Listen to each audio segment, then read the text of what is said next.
Hello students, now we discuss the topic improvement in food resources. Students, food resources में improvement सुधार, this is topic. Students, as you know that the human population increases day by day very rapidly. So due to increase in human population,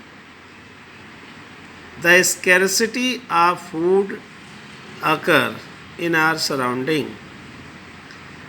So to overcome this problem, we need to improve in food resources. Student, जैसे जैसे हमारे human की जो population है वो लगातार तेज़ी से जो बढ़ रही है, उस बढ़ती हुई जनसंख्या के लिए या बढ़ती हुई पॉपुलेशन के लिए फूड की सप्लाई करना सभी के लिए ये बहुत ही ज़्यादा मुश्किल हो चुका था. सो टू ओवरकम दिस प्रॉब्लम, इस समस्या का जो इस प्रॉब्लम से अगर कोई सलूशन इसका निकालना है तो वो है improvement in food resources. Food resources के प्रोडक्शन के में इम्प्रूवमेंट करना पड़ेगा. There is growing need for food resources all over the world to feed the rapidly increasing human population. Students, human की बढ़ती जो पॉपुलेशन बहुत तेज़ी से जो बढ़ रही है, उसके लिए पूरे वर्ल्ड के अंदर फूड रिसोर्सेस को ज़्यादा से ज़्यादा ग्रो करने की आवश्यकता है. Global population has already reach 7 billion mark in 2011. 2011 में जो वर्ल्ड की पॉपुलेशन है वो लगभग 7 बिलियन मार्क की गई थी. 1 in every 7 person is believed. ऐसा विश्वास है कि हर 7 में से 1 पर्सन हमेशा भूखा रहता है और मैनी मोर अंडर नरिश्ड, और बहुत से ऐसे भी लोग हैं जिन्हें पूरी तरीके से बैलेंस डाइट नहीं मिल पाती है, जो अंडर नरिशमेंट रहते हैं, माल न्यूट्रिशन का वो शिकार हो जाते हैं. Our country with over 1.23 billion population is the second most populous country in the world. जो हमारा देश इंडिया है, इसकी जो पॉपुलेशन 1.23 बिलियन मार्क की गई थी 2011 में. तो स्टूडेंट्स, ये वर्ल्ड का सेकेंड पॉपुलस कंट्री है. मतलब जनसंख्या के अकॉर्डिंग इंडिया का सेकेंड रैंक है. If present growth rate continues, अगर जो प्रेजेंट ग्रोथ रेट है ये लगातार जारी रहे बाय द ईयर 2020 तक, Indian population will rise to over 1.34 billion. तब इंडिया की पॉपुलेशन लगभग 1.34 बिलियन हो जाएगी. Even more than population of China, जो चाइना से भी ज़्यादा होगी. At least more than quarter of billion tons. और students, at least more than quarter of billion tons, about 300 million tons of grain will be needed every year to feed so many people. और इतनी लोगों को per year जो food की आवश्यकता होगी वो लगभग 300 मिलियन टन की होगी. There can be 2 ways of increasing the yield. Students, yield जो फूड का जो प्रोडक्शन है उसकी यील्ड को इंक्रीज़ करने के 2 तरीके हैं. या फार्मिंग ऑन मोर लैंड, या तो ज़्यादा से ज़्यादा लैंड पे फार्मिंग की जाए. दूसरा है development and use of improved high yield variety of crop, या फिर क्रॉप की हाई यील्ड वैरायटी इम्प्रूव की जाए, हाई यील्ड वैरायटी को प्रोड्यूस किया जाए और उनका यूज़ किया जाए। तो हाई यील्ड वैरायटी का डेवलपमेंट हो और उनका यूज़ किया जाए। ये दो वे हैं, एक तो मोर लैंड पे फार्मिंग हो और दूसरा हाई यील्ड वैरायटी को डेवलपमेंट करके उसका यूज़ किया जाए, तभी ज़्यादा से ज़्यादा फूड का प्रोडक्शन होगा और जो बढ़ती हुई जो पॉपुलेशन है उसके लिए फूड की सप्लाई हो सके।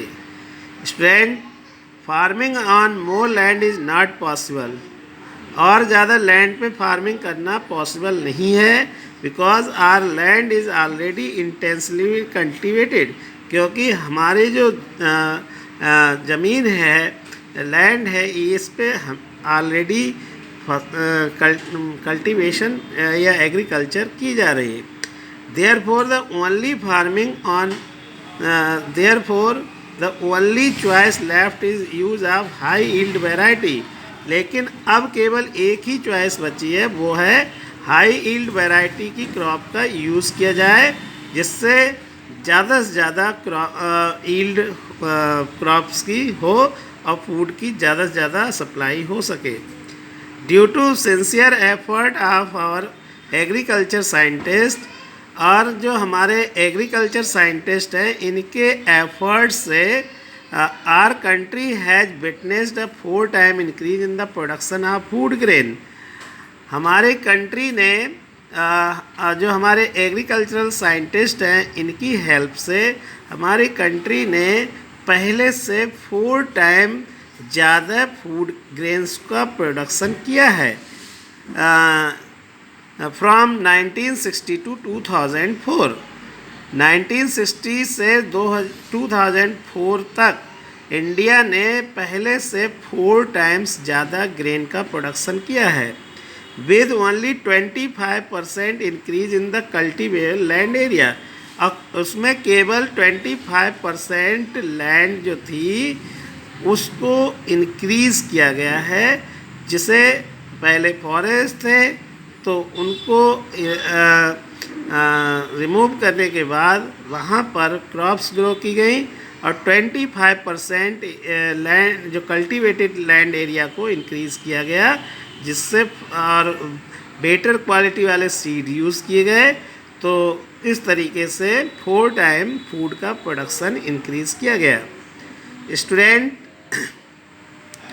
the huge increasement in production of food grain is called green revolution. Student, what is green revolution? The great increase in the production of food grain is known as the green revolution.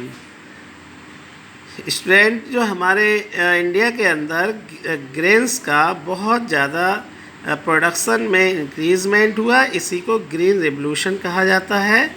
This success has been followed by increased oil production, और इसी के साथ साथ oil के production में भी increment हुआ।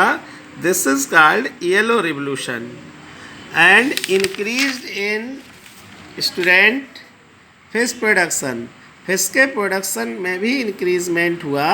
This is called blue revolution. Fish का प्रोडक्शन में इंक्रीज होना ब्लू रेवोल्यूशन कहलाता है, और मिल्क के प्रोडक्शन में इंक्रीजमेंट होना that is called the white revolution. Student, now scientist working to achieve golden revolution. अब हमारे जो साइंटिस्ट हैं वो गोल्डन रेवोल्यूशन को अचीव करने वाले हैं, that is increase production of pulses, जिससे हमारे इंडिया के अंदर पल्सेस के प्रोडक्शन में भी इंक्रीज बहुत ज़्यादा हो जाएगा। That revolution is called golden revolution. तो in this way you can understand about the different type of revolution. Students, green revolution was achieved by adopting following 3 approaches. green revolution को 3 approaches से achieve किया गया था। पहला था improvement in crop variety, crop variety को improve किया गया। सेकेंड है management of crop production, crop production में का मैनेजमेंट किया गया। थर्ड है मैनेजमेंट ऑफ क्रॉप प्रोटेक्शन, और क्रॉप को प्रोटेक्ट करने के लिए भी मैनेजमेंट किया गया। इस 3 वेज से, इन 3 वेज से ग्रीन रेवोल्यूशन को अचीव किया गया था। Student, now in next lecture I will explain how will you improve the production of food resources. So wait for next lecture.